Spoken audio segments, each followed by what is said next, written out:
하나님 말씀은 마가복음 4장 30절에서 32절입니다.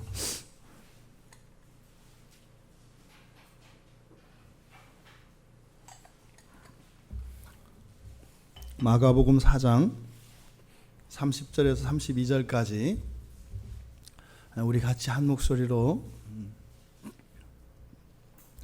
함께 읽겠습니다. 또 이르시되 우리가 하나님의 나라를 어떻게 비교하며 또 무슨 비유로 나타낼까?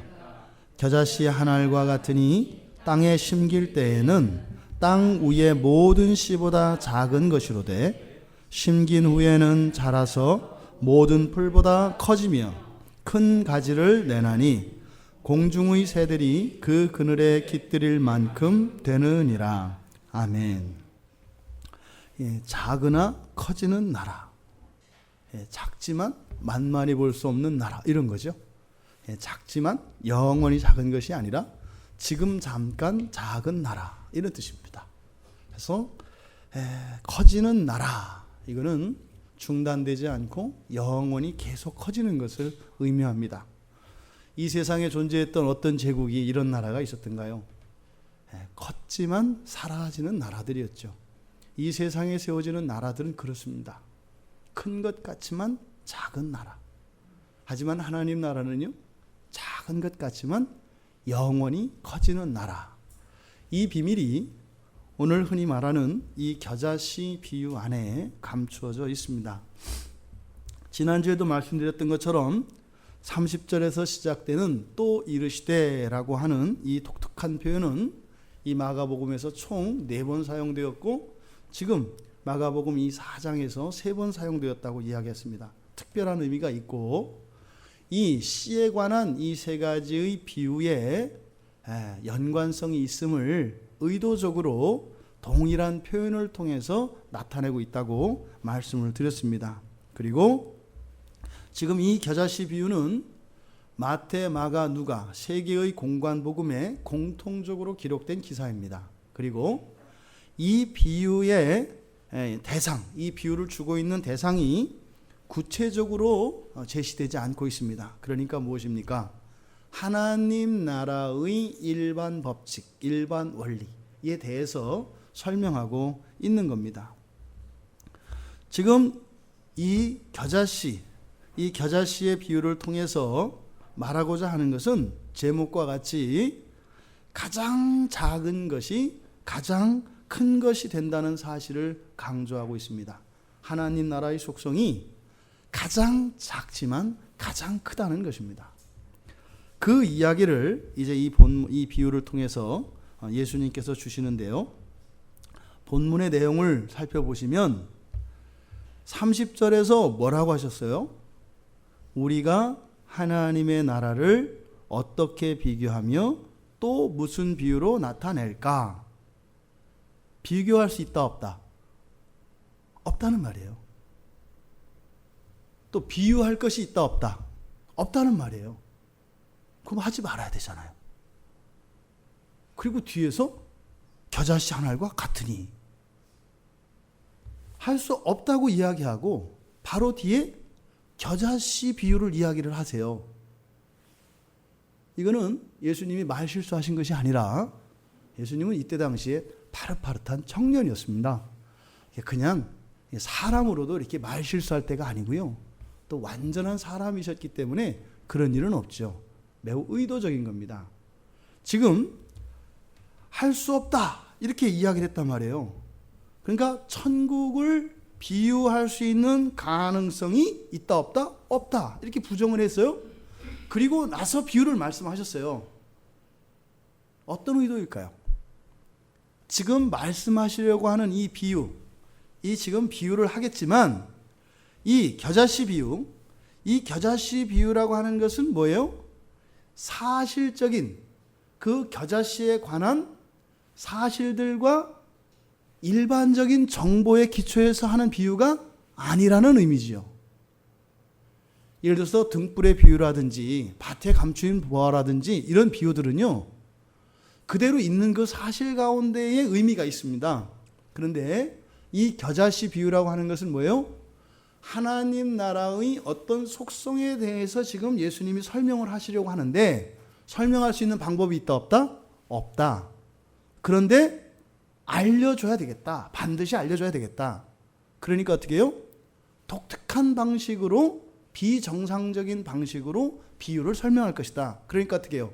이 겨자씨에 대한 비유를 액면 그대로 받아들여서는 안 되는 거죠.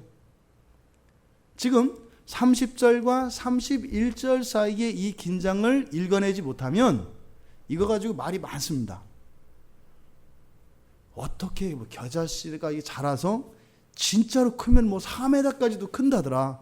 그래서 어떻게 해서든지 예수님이 말씀하신 대로 온갖 새들이 깃들일 수 있는 나무를 만들어내려고 노력을 한단 말이죠. 그러니까 그렇게 이해해서는 안 된다라고 하는 것을 30절과 31절 사이에서 읽어낼 수 있어야 합니다. 그래서 여기에서 나오는 겨자씨에 대한 이야기는 가공되어진 겁니다. 사실적 정보에 기초하는 것이 아니라 가공되어진, 즉 가정과 픽션적 요소, 그러니까 만들어진 그런 요소들을 사용할 것을 말씀하는 겁니다. 실제 있는 것이 아니다. 이런 의미입니다. 이렇게 그래서 비유를 만든다면 이렇게 하면 우리말로 이해가 되겠죠. 그래서 30절과 31절 사이에 그러니까 비교할 수도 없고 이것을 어떤 비유로 나타낼 수 없다만 이거를 억지로라도 내가 비유를 들어서 말하자면 겨자씨를 들어서 내가 말을 하마, 이런 의미다 이 말이에요. 그러니까 겨자씨에 관한 그 어떤 정보, 겨자씨에 관한 그 어떤 사실에서 의미를 도출하는 것이 아니라 단지 이 겨자씨를 사용하셔서 예수님이 하나님 나라의 어떠한 속성에 대해서 지금 말씀하시고자 하는 바이다 이 말입니다. 이해되시죠? 그리고 나서 이제 겨자씨에 대한 비유를 두 가지로 설명을 하고 계세요. 하나는 뭐예요? 겨자씨는 가장 작다는 겁니다. 또 하나는 뭐예요? 겨자씨는 가장 크다는 겁니다. 겨자씨를 가지고 이야기하는데 겨자씨는 가장 작다. 어디서? 왜? 또 겨자씨는 가장 크다. 어디서? 왜? 무엇보다. 이렇게 이 비유를 설명하고 있다 이 말입니다. 바로 앞에 나왔던 26절에서 29절에 나왔던 지난주 스스로 자라는 씨의 비유, 이것의 초점은 무엇이 있다고 그랬어요? 하나님 나라의 진전에 있다고 그랬습니다. 하나님 나라가 계속 진전되는, 씨를 뿌리면 어떻게 돼요? 싹트고요. 성장해서 결실을 하고 추수하는 이 하나님 나라는 어떻다? 계속 진전이 일어난다는 거예요. 우리 신자들의 마음속에 어떤 일이 일어나요? 예수를 만난 순간부터 그 다음부터는 어떻게 해요? 그 어느 것도 막을 수 없습니다. 극단적으로 이야기해서 극단적으로 어떤 사람이 예수님을 거듭났습니다. 중생을 했단 말이에요. 그때부터 작심하고 하나님 말씀과 정반대로 살기로 결심을 했어요. 있을 수 없는 일입니다. 극단적으로 얘기하는 거예요. 그런 사람도 어떻게 된다? 자란다는 거예요. 안 자라려고 온갖 수단 방법을 다 하고 하나님의 은혜가 임하지 않도록 최선을 다하고 지상에 있는 모든 수단을 동원해도 하나님이 자라게 하는 것을 막을 수 있다 없다? 없다는 거예요. 구원의 진전을 아무도 막을 수 없다는 겁니다. 바로 이것이 앞에 나왔던 비유의 초점이었습니다. 그러니까요, 복음의 말씀이 심겨지면 어떻게 돼요? 그 신자는 신앙이 성장합니다. 그리고 성숙돼 갑니다. 이것을 가정과 교회에 적용하면 어떻게 될까요? 가정 안에요, 성결과 거룩함이 회복되어지고 날마다 더해가는 겁니다. 그런데 왜 문제가 생겨요? 나를 기준으로 성경을 보니까 문제가 생겨요. 성경이 이렇게 얘기를 합니다. 하나님 나라는 이렇대요. 한 개인에게 심겨지고 가정과 교회와 나라에 심겨지면 이렇게 된다고 성경은 이야기해요. 이게 바로 스스로 자라는 씨의 비유를 통해서 가르쳐 주신 주님의 교훈이었습니다. 그런데 지금 여기에서 이제는 이 겨자씨에 대한 비유를 통해서 우리에게 주시는 이 비유의 의미, 이것은 어떤 의미가 있겠는가? 이것은 하나님 나라의 가치와 세상 나라의 가치가 다르다는 겁니다. 가치 기준이 다르다는 거예요. 똑같은 겨자씨인데 가장 크다고 하고 똑같은 겨자씨인데 가장 작다고 이야기하잖아요. 그러니까 어떻게 해요? 이 세상에서는 가장 작다 이겁니다. 그런데 그것이 하나님 나라에서는 어떻다고요? 가장 크다고요. 이미 예수님께서 제자들에게 가르쳐 줄 때 이 원리에 대해서 말씀을 많이 하세요. 가장 작은 자가 큰 나라, 어린아이 같은 자가 들어가는 나라. 그리고 또 하나는 이렇게 가치 기준이 다를 뿐만 아니라 그런 가치의 근거, 어떤 가치를 가지게 되는 그 이유가 다르다는 겁니다. 바로 이 비유를 통해서 우리들에게 그 교훈을 주실 겁니다. 그러면 세상 나라 가치와 하나님 나라 가치는 어떻게 다른지, 그리고 그 가치가 무엇 때문에 가치를 가지게 되는 것인지, 이것을 오늘 비유를 통해서 우리가 살펴보려고 합니다. 먼저 31절에서 겨자씨 한 알과 같으니 하고 이제는 이 비유를 말씀을 하시는데, 땅에 심길 때에는 이렇게 되어 있고 32절에 심긴 후에는 이렇게 되어 있잖아요. 똑같은 말입니다. 헬라어 성경에서는. 그래서 땅에 심길 때에는 땅 위의 모든 씨보다 작다. 또 32절에도 땅에 심길 때에는 자라서 모든 풀보다 커지며, 즉 이 씨가 땅에 심길 때의 두 가지 국면을 이야기하는 거예요. 이해되시죠? 그래서 첫 번째, 겨자씨가 땅에 심길 때 가장 작다고 하셨습니다. 31절에서. 여기서 비교 대상은 땅 위에 있는 모든 씨입니다. 땅 위에 있는 모든 씨보다 이 겨자씨가 땅에 심길 때에 가장 작다고 이야기한다 이 말이에요. 이때 겨자씨와 땅 위에 있는 모든 씨를 비교하고 있는데 두 가지 의미로 비교가 될 수 있어요. 가장 작다 할 때는 뭐겠어요? 먼저 크기의 비교입니다. 크기의 비교. 그러니까 이 세상에 있는 모든 씨 중에서 겨자씨가 가장 작다, 크기의 비유일 수 있습니다. 그런데 또 하나는 무엇이냐면, 다른 모든 씨들은 어디에 있냐면 땅 위에 있습니다. 겨자씨는 땅에 심겨집니다. 심겨진 것과 땅 위에 있는 것을 또 비교하게 됩니다. 이 문맥이 가지고 있는 의미가. 그러면 단순한 크기의 비교에 있어서 겨자씨가 진짜 가장 작은가요? 겨자씨 보셨나요? 얼마네요? 네?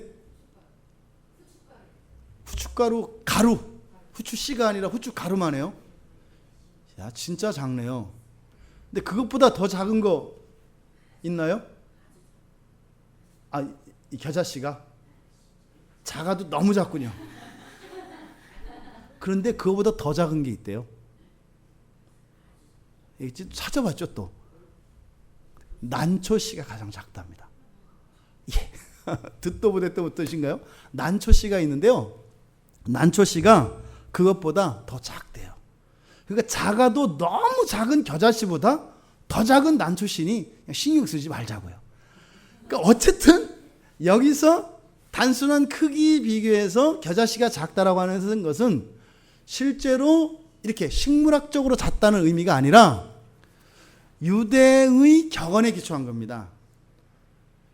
우리는 작다라고 하는 표현 있잖아요. 우리 속담이나 이런 데서 뭐 있어요?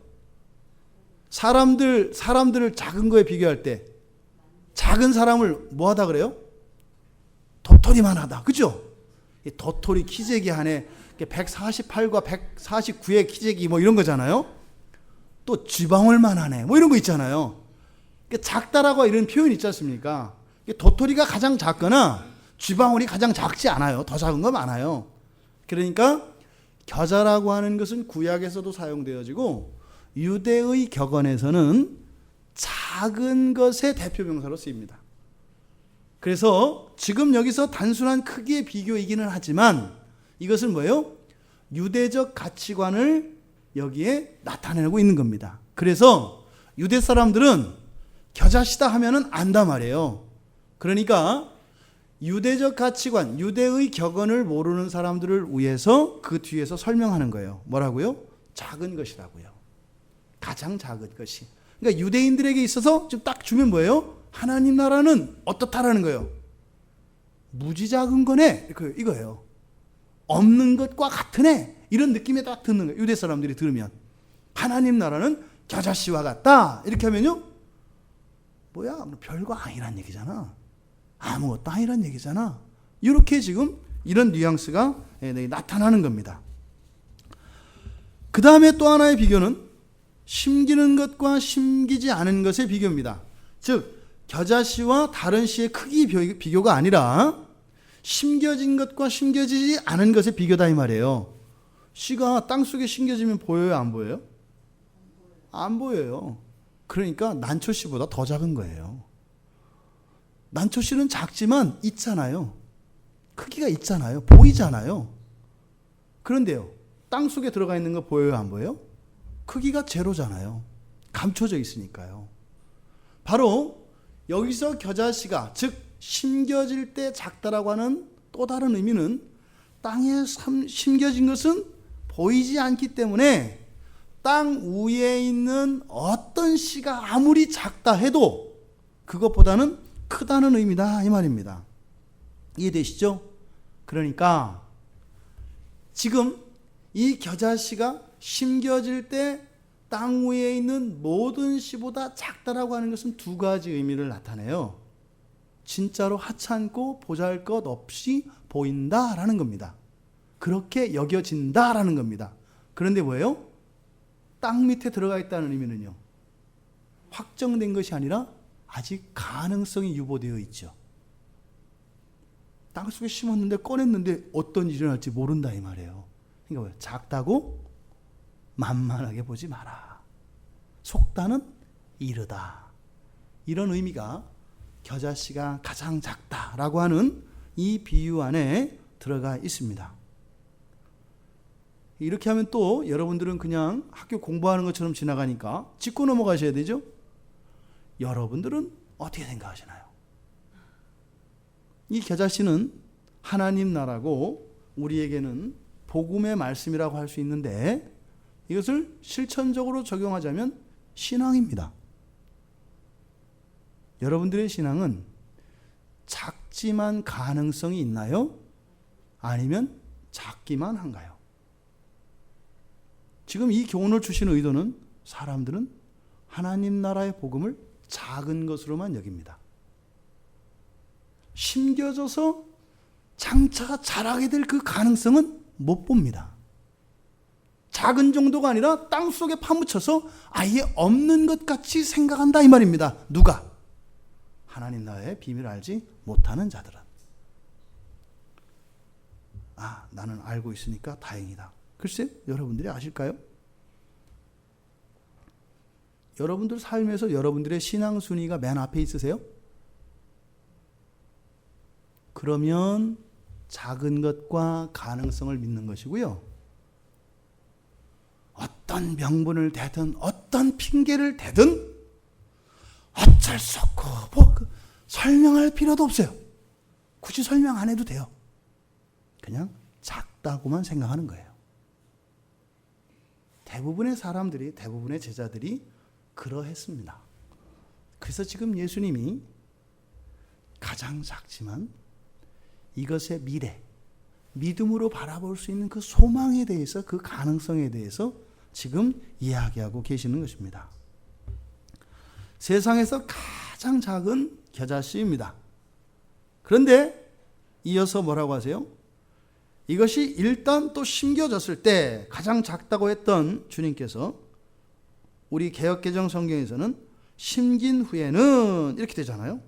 심긴 후에는. 그래서 어떻다? 오히려 새들이 깃들일 만큼 크기로 하면은 비교가 안 되잖아요. 심겨져서 이것이 자라면은 새들이 깃들일 만큼 된다고 이야기를 합니다. 그러니까 겨자가 또 심겨지면 어떻게 된다는 거예요? 아주 크게, 가장 크게 된다는 겁니다. 왜? 여기서 비교 대상이 심긴 후에는 자라서 어떻게 한다고 그랬어요? 모든 풀보다 커지며. 무엇과 비교하겠습니까? 풀과 비교하고 있죠. 근데 그 다음은 뭐라고 해요? 큰 가지를 내라니. 갑자기 이 겨자씨가 뭐가 됐어요? 나무가 됐어요. 그래서 아까 예수님이 맨 처음에 이야기하실 때 비교할 것도 없고 비유로 나타낼 수도 없다라고 말씀드렸죠. 겨자는 나무일까요? 풀일까요? 이걸 모르면 아무렇게나 해도 상관없는 거죠. 겨자는 나무인가요? 풀인가요? 풀이랍니다. 풀. 이게 한두의 살이 풀이랍니다. 오래 살면 두 해도 사나 봐요. 한두의 살이 풀이래요. 풀. 쑥 같은 이런 풀입니다. 풀. 그러니까 풀에는 가지가 나지 않아요. 그렇죠? 그러니까 풀이니까 풀과 비교해서 가장 크다고 이야기를 한 거예요. 그러니까 모든 풀 중에서 가장 크다. 뭐하면? 자라면. 그런데 풀 정도가 아니라 어떻게 된다고요? 나무처럼 된다 그래요. 풀인데 나무처럼 된다. 왜 그랬을까요? 새들이 둥지를 트는 것은 어디예요? 나무 가지 밑이란 말이에요. 나무 가지에 튼단 말이에요. 그러니까 풀이지만 나무와 같은 일을 할 수 있게 된다는 의미가 지금 여기에 들어가 있는 겁니다.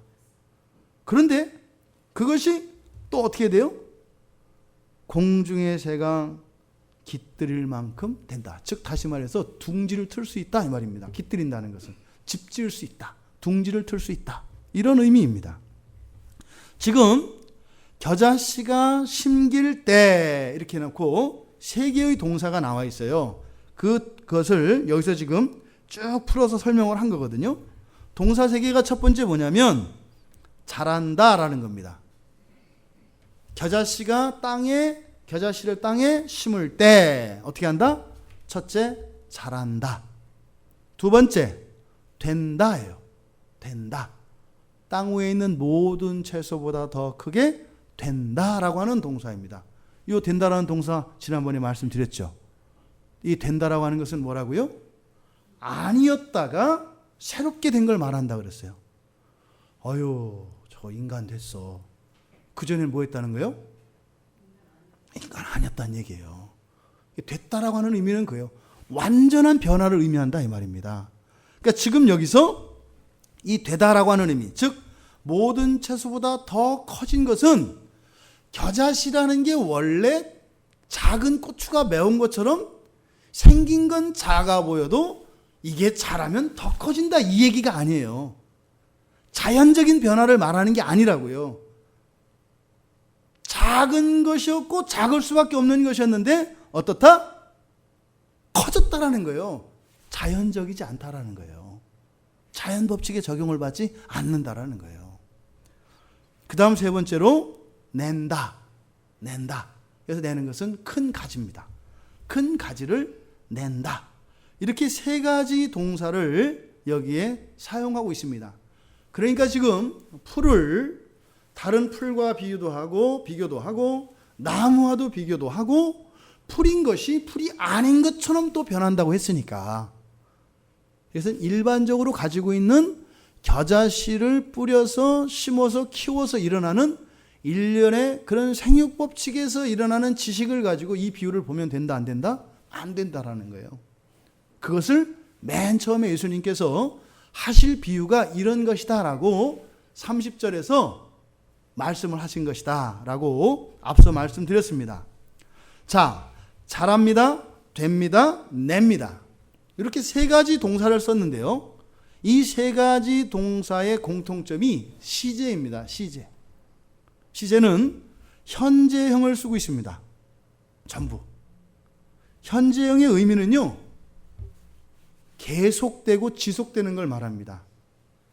이 헬라어는 이런 시제나 태나 이런 것들이 굉장히 중요한 의미를 가져요. 우리말은 뭐 대충 과거 얘기든 뭐든 이렇게 때를 보면 이렇게 맞춰서 하잖아요. 했다, 한다, 할 것이다.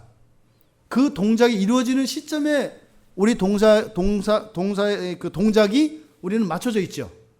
언제 했느냐가 중요하잖아요. 과거에 했느냐, 지금 했느냐, 앞으로 할 것이냐.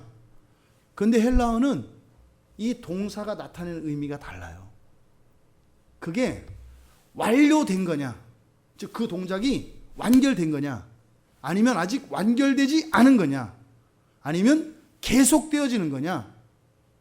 이게 동사가 나타내는, 그러니까 언어가 완전히 달라요.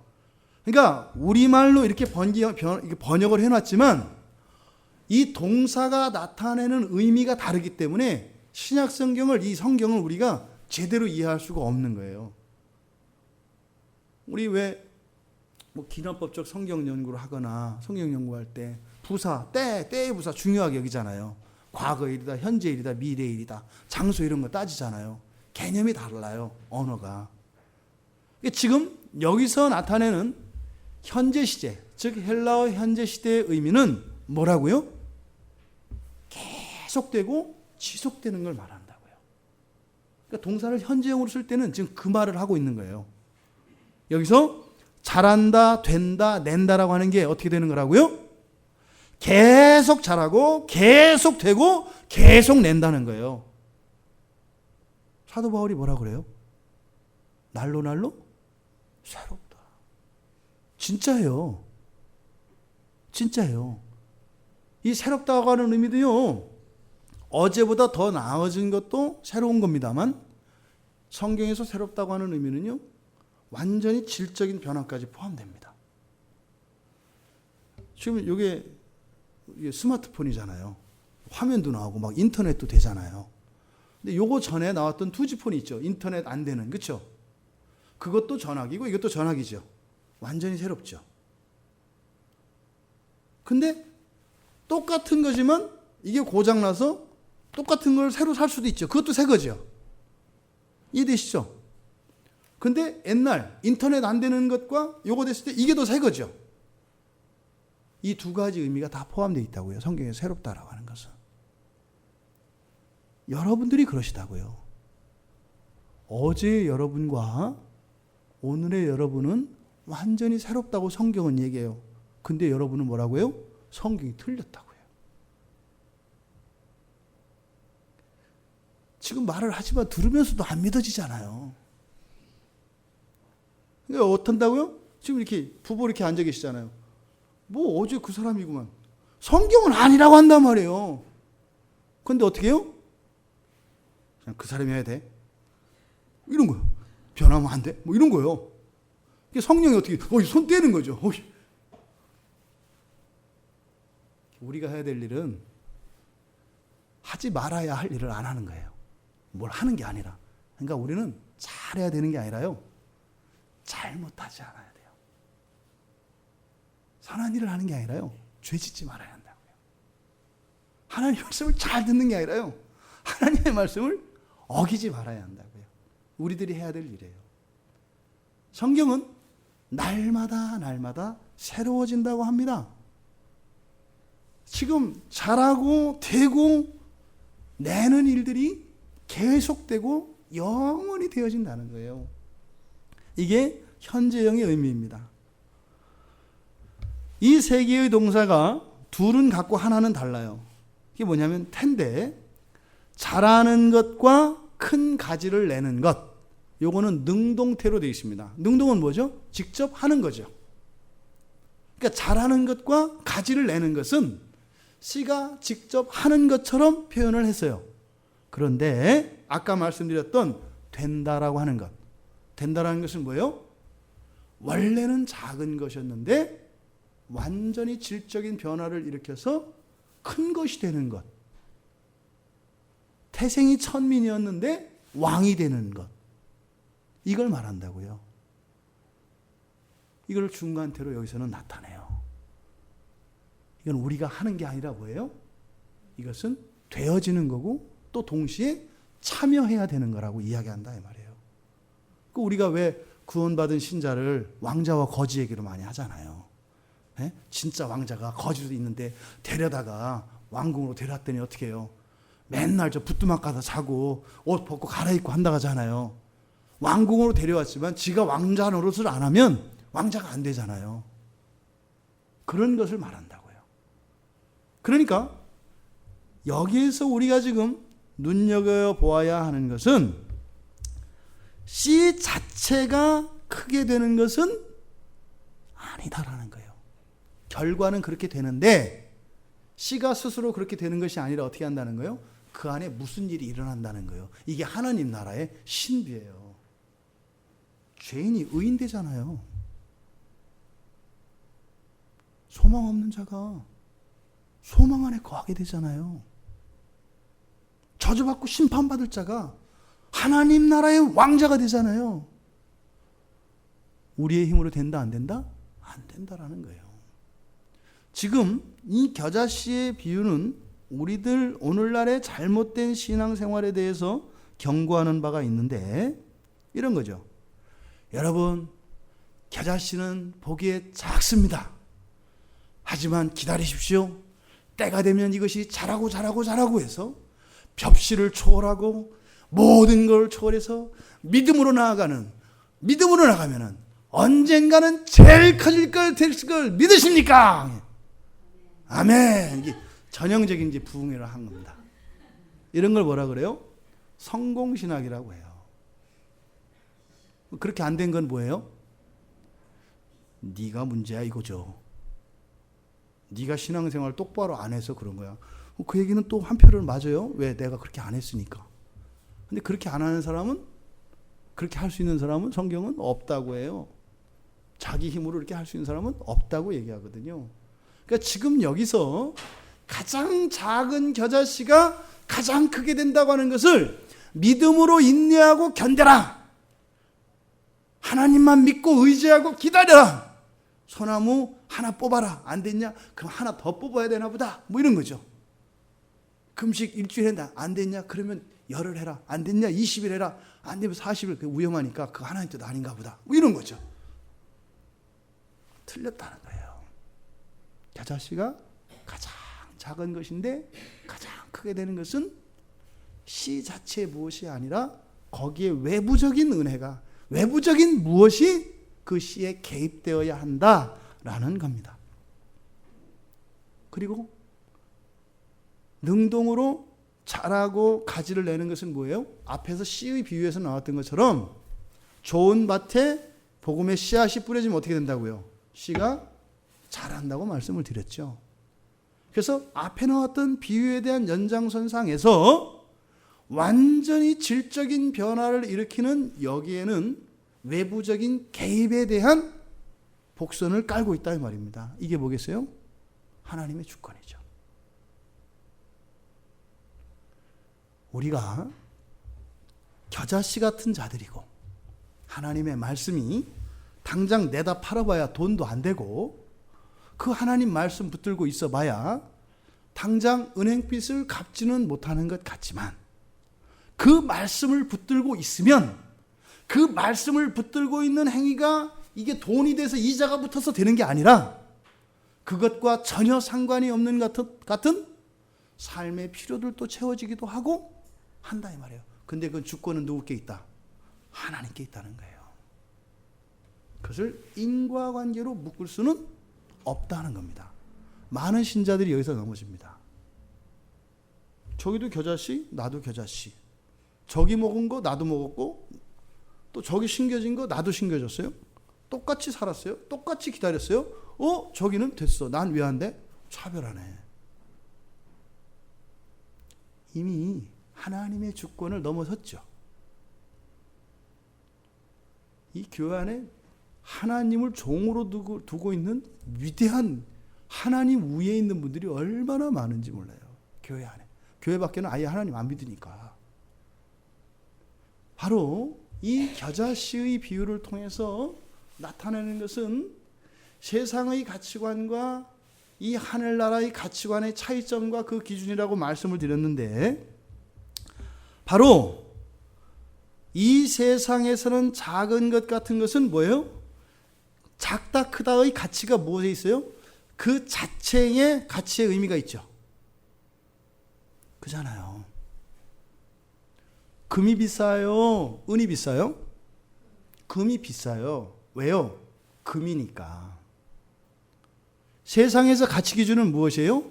그 존재가 가지고 있는 능력과 가치가 그것의 가치 평가 기준이 된다 이 말입니다. 근데 하나님 나라에서는요, 아니라는 거예요. 누가 하나님 거냐라는 거예요. 누가 하나님 거냐? 이것이 가치 기준이라는 거예요. 누가 하나님으로부터 너는 내 아들이다, 내 딸이다 라고 인정받을 수 있느냐? 이게 하늘나라에서는 가치의 크기라는 거예요. 이 세상 나라에서는요, 나. 구원의 문제 가지고 생각해 볼까요? 어떤 사람은 교회도 제대로 안 나와요. 속썩여요. 아는 것도 없어요. 배운 것도 없고요. 아무것도 없어요. 뭐 일도 안 하고 게을러요. 그런데 이 사람이 아주 순수한 하나님의 주권을 인정하고 그저 자기 자신은 구원받을 수 없는 존재인 것을 알고, 그런데 그런 자기를 하나님이 구원해 주시는 것을 믿는 순수한 믿음과, 그래서 삶 속에서 하나님의 주권을 인정하고 살아요. 어떤 사람은 반대입니다. 훌륭해요. 모든 것을 갖췄어요. 그런데 자신의 이러한 구원과 이런 것들이 자기 자신으로부터 조금은 이유가 있다고 생각을 해요. 그래서 내가 이걸 하지 않으면 안 된다라는 생각을 가지고 있어요. 하나님 나라에서 누가 크다고요? 하나님의 절대 주권을 인정하는 이 사람이 더 크다고 이야기한다 이 말입니다. 이것이 더 훨씬 더 크다. 세상에서는 작아 보이지만 하늘에서는 크다라고 이야기를 하고 있다 이 말입니다. 천국이 천국인 이유는, 그리고 천국이 가장 좋고 우리가 그 어떤 것에도 비교할 수 없는 이유는 뭘까요? 천국 그 자체에 가치가 있는 게 아니다 이 말이에요. 천국이 금벽돌로 졌고 길에 깔린 게 다이아몬드라 그거로 공기를 하고, 지옥에 가면 흙벽돌에다가 똥통으로 되어 있어서 가치 없고 더러운 것이고, 이런 게 아니라는 거예요. 하나님 나라는 뭐라는 거예요? 하나님 당신 자신이 하나님 나라라는 거예요. 가치 기준이 하나님께 있다 이 말입니다. 하늘나라는 이러하니까 더 좋은 것이고, 지옥은 유황불이 있으니까 더 나쁜 것이고, 그런 의미가 아니다 이 말입니다. 하나님 그 자체가 궁극적의 목적인 천국에 가고자 하는 이유가, 하나님 그 궁극적인 목적이 하나님인 것, 예수 그리스도인 것, 예수 그리스도가 왕으로 계시는 나라인 것, 그리스도의 통치 아래 있는 것, 이것이 하나님 나라가 하나님 나라 되는 이유고, 하나님 나라가 가치 있는 이유다 이 말입니다. 그 왕 대신 예수 그리스도께서 가장 작은 겨자씨를 가장 큰 것으로 만드시기 때문이다 이 말입니다. 겨자씨가 아니라 자씨라 하더라도 천국에서는 어떻다고요? 주님의 주권 안에 있지 않으면 그것은 겨자씨보다 작은 거라고요. 말이 돼요? 잣이 훨씬 크잖아요. 여기에서 기준은 자를 가지고 되잖아요. 길이와 무게와 체적과 부피와 이런 걸 갖고 따지잖아요. 우리의 기준은. 천국은 완전히 다르다 이 말이에요. 재는 기준이 뭐라고요? 우리 주 예수 그리스도에 대한 순결한 신앙과 주님의 주권을 인정하는 그것만 진짜 화폐다 이 말이에요. 베트남 가니까요, 보통 물건 가격들이 몇십만 이럽니다. 단위가. 그 돈 쓰는 맛 나요. 뭐 하나만 사도요, 몇십만 뭐 이래요. 단위가. 하도 전쟁이 나니까 화폐 가치가 없는 거예요. 전쟁 나면 다 무용지물이 돼버리잖아요. 그런 거예요. 이 세상에서 우리가 매기고 있는, 가지고 있는 모든 가치 기준들은 어떻다? 아무 의미 없다. 거기는 진짜 화폐가 있는데, 그건 뭐다? 예수 그리스도의 주권을 인정하는 것, 다시 말해 우리의 순결한 신앙입니다. 그것만이 그 나라에서는 유일한 가치 기준으로 쓰인다고 이야기하는 겁니다. 그래서 이 겨자씨가 커지는 이유는, 가장 작은 겨자씨가 가장 커지는 이유는 겨자씨의 원인이 있는 것이 아니라 바로 예수 그리스도께서 왕이셔서 그것을 가장 가치 있는 것으로, 큰 것으로 된다 이 말입니다. 그래서요, 이 겨자씨는 어떻게 해요? 겨자씨의 새들이 깃들이는 게 아니에요. 어디에 깃들여요? 절 보지 마시고 성경을 보세요. 어디에 깃들여요? 새들이? 예, 그늘에 깃들여요. 그 그늘이 겨자씨인가요? 아닌가요? 아니에요. 요나 선지자가 하나님 말씀 안 듣고 하다가 물에 빠져서 숨 넘어가고 죽을 것 같다가 생선 속에 들어가서 그 비린내의 쓴맛을 보고 이렇게 비린내를 맡고 사느니 나가서 말 듣는 게 낫겠다. 그래서 가잖아요. 그래서 사흘길을 하루만 대충 돌고 동산 위에 앉아 있잖아요. 근데 햇빛이 뜨겁잖아요. 그때 하나님이 호박 넝쿨을 내주세요. 너무 행복해합니다, 요나가. 그러면서 하나님이 그 호박 넝쿨을 말려버려요. 그때 요나가 어떻게 해요? 승질 부리잖아요. 왜요? 그 착한 나에게 그늘을 주어서 안식을 주었던 그 호박 넝쿨을 회방꾼 하나님이 그거를 망가뜨려서 빼앗아 갔다고 생각을 하죠. 이 생각이 맞아요, 틀려요? 왜 그러세요? 맞아요, 틀려요? 맞기도 하고 틀리기도 해요? 그럼 틀리신 거예요. 성경은 뭐라 그래요? 너 왜 속내? 그러죠. 물리법칙으로는 이 호박 넝쿨이 생겨서 해가 이렇게 그늘지게 해서 그 밑에 있었던 것 같지만 사실은 그 호박 넝쿨의 주인이 누구세요? 하나님이세요. 근원은 누구세요? 하나님이란 말이에요. 그러니까 그게 호박 넝쿨 덕인 것 같은데 사실은 뭐였어요?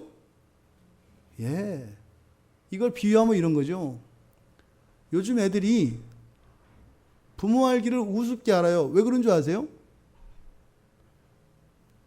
먹고 살고 큰 게 돈 덕인 줄 알아요. 돈 덕인 줄 알다. 그래서 돈님이 부모님보다 훨씬 우위란 말이에요. 그러니까 부모님이 돈님이 없으면 가치가 없어져요. 돈님 자체가 가치가 있죠. 큰 착각하는 거죠. 그렇게 한다고 사람으로 사는 게 아니죠. 그 얘기를 하는 거예요. 지금 여기서 그 그늘에 깃들인다고 말씀을 하신 이유가 바로 그것입니다. 이 겨자씨 자체에서 어떤 의미를 찾으려고 하는 인간들의 잘못된 모든 시도를 다 막아버리는 거예요. 그 그늘, 그냥 겨자씨라 하더라도 사실은 하나님의 주권을 알아야 되는데 인정 안 하니까. 얼마나 눈치 보나 봐요, 이 성도들을. 주님께서 그냥 하시고 이거 내가 한 거다 이러면 될 텐데 그렇게 할까봐 그늘에 깃들인다고 하잖아요. 그러니까 겨자씨가 자라가지고요, 가지를 내서 그늘을 만들고 그 그늘에 공중의 새들이 둥지를 틀 수 있는 겁니다. 여러분, 이 공중의 새가 깃드는 것은 겨자 자체가 아니라 그 그늘이라는 것을 기억하시기 바랍니다. 여기서 말하는 겨자씨가 자라고 가지를 내고 하는 것, 우리의 삶으로 비유하면 뭐겠어요? 착하게 살고요, 신앙생활 열심히 하는 거고요, 죄짓지 않고 하나님 말씀 순종하는 거고요, 이런 모든 것들입니다. 신자들의 능동적인 모든 행위를 포괄하는 거예요. 그런데 이것이 큰 것으로 변화되는 것은 뭐다? 하나님의 주권이다 이 말이에요. 퇴근 시간 30분 전에 불러다가 내가 일당을 똑같이 매겨도 그거 가지고 니들이 뭐라고 하지 말라는 거예요. 너는 9시부터 일하고 10만 원을 받고 어떤 사람은 5시 반에 와서 30분 일하고 10만 원을 받는다 그래서 너희들은 부당하다고 생각하지, 그만큼 너희들 처지를 모르는 거야. 하나님 주권을 너희들이 인정하지 않는 거야. 이 겨자씨의 비유를 통해서 하나님의 주권을 인정하는 이것, 우리의 신앙의 우선순위를 신앙을 우선순위의 가장 앞에 두게 됩니다. 하나님의 주권을 인정하면은요. 사람 앞에서 두려워하는 것보다 하나님 앞에서 더 두려워하게 됩니다. 사람이나 다른 것을 의지하는 게 아니라요, 하나님을 더 의지합니다. 바로 예수 그리스도가 나의 모든 것이라고 하는 진정한 고백이 삶 속에 드러납니다. 이것이 하늘나라에서 돈 많은 사람이라고 이 겨자씨의 비유를 통해서 말씀하고 계시는 겁니다. 여러분들이 아무리 잘하고 이러한 가지를 내는 일들이 많아도 하나님의 주권을 인정하지 않는다면 겨자씨입니다. 그냥 겨자씨예요. 예수 믿는 사람이라고 우리가 뭐 달라요? 예? 뭐 이렇게 옛날 무협지 이런 데 나오는 것처럼 늙지도 않고 나이 먹으면 먹을수록 새 피부가 나오고 뭐 이러나요? 안 그러잖아요. 우리는 뭐 수술 안 해도 그냥 항상 그 탄력을 유지해요? 안 그러잖아요. 천만회라는 거예요. 이 겨자씨 비유를 통해서 우리들의 삶 속에 이 가치관, 즉 이 세상의 가치관이 아니라 잠깐의 이 세상의 가치관이 아니라 영원한 나라의 가치관을 가지고 살아가시는 여러분들 되기를 바랍니다. 그 하나님 나라의 가치관이라는 것은 무엇이에요? 하나님의 절대 주권을 인정하는 것이고요. 그것을 우리의 삶 속에서는요, 신앙을 중심으로 하고 그것을 모든 생활과 모든 것에 우선순위를 두는 걸 말해요. 포기하라는 게 아닙니다. 이것이 무너지면 가치관의 혼돈으로 인해서 우리의 신앙생활에 어려움이 와요. 우리의 신앙을 지키기 위하여 겪는 괴로움이 있다면 그것은 무엇입니까? 주를 위하여 당하는 고난이니 영광스러운 것이고 그것에 대한 하나님의 큰 상이 있다는 것을 기억하시기 바랍니다. 그냥 겨자씨로 사시렵니까? 아니면 겨자씨지만 공중의 새들도 내 그늘에 깃들일 수 있는 그런 겨자, 하나님이 손 대신 하나님의 은혜 안에 있는 그런 가장 큰 겨자씨가 되기를 원하십니까? 이 겨자씨의 비유를 통해서 우리의 삶을 돌아보고 돌이킬 수 있기를 바랍니다. 돌이킬 수 있기를 바랍니다. 우리는 영혼을 살아가는 사람들이에요. 이 세상에요, 여러분들이 예수를 만나는 순간 모든 것을 다 잃어도 넉넉한 사람이 되었다는 것을 기억하시기 바랍니다. 불안이 있고 아쉬움이 있으세요? 여전히 세상적 가치관을 가지고 있기 때문입니다. 하나님 안에 있으면 이 세상 사는 동안 필요한 것들 채워주신다고 약속하셨잖아요. 하나님이 주시는 것으로 그렇게 살아가시며 영원한 나라를 바라보며 사시는 복된 여러분들 되시기를 주님의 이름으로 축원드립니다. 우리 같이